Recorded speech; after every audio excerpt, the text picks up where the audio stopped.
Arma Cold War Assault Remastered goes fully open source. And when you first saw the story, I know you were just like, do you play Arma? No. But I like this.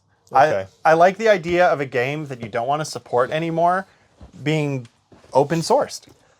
Or maybe it's a game that you do want to support, but the company is just not willing to. Yeah, so let's read the headline real quick. Bohemia Interactive released the full remaster of the 2001 classic, originally Operation Flashpoint Cold War Crisis, and put the code out as open source alongside it with native Linux support. Bohemia framed the release as being in the spirit of id Software's classic source releases, a direct nod to the Doom Quake tradition of handing engines to the community. This is a code-based rebuild, not a visual remake. Modernized to C++20, built with CMake and Clang, cross-platform for Windows x64 and Linux x64. Basically, I know a lot of people at id lost their jobs recently, I'm pretty sure, due to the Microsoft layoffs. So I wonder if this was like, before they go, they're like, all right, guys, we can't support this anymore.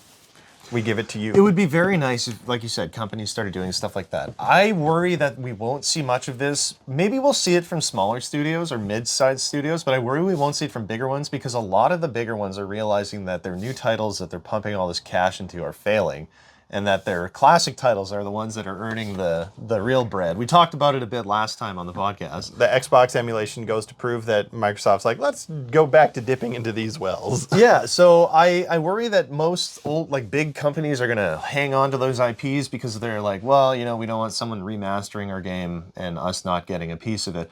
But I have to say, it's a proven model. Like, I remember when maybe the companies aren't handing out the source code, but people are figuring it out for games like Warcraft 2. If you've ever played the community curated version of Warcraft 2, it's fantastic. Like, I think it's a bunch of like Russian guys or something that did it.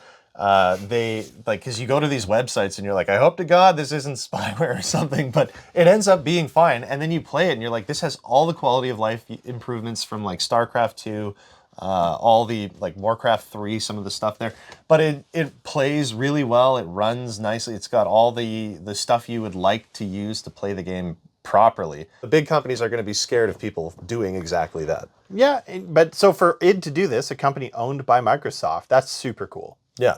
And it's funny that you mentioned like the whole community versus company do it. Look at like the Heroes 3 HD edition versus the Heroes 3 HD mod. Huge difference. Quality of life improvements. The community just they know what they want, and they do it better with no layers of corporate filtration. The more games that go open source, the better. And you know what? The companies don't have to put any more investment into it. If there's like servers that need to be kept online and stuff, it's so much better than what's, in my opinion, vandalizing the game. Yeah. So you know what? This is definitely an exciting development, and hopefully we see more companies follow suit.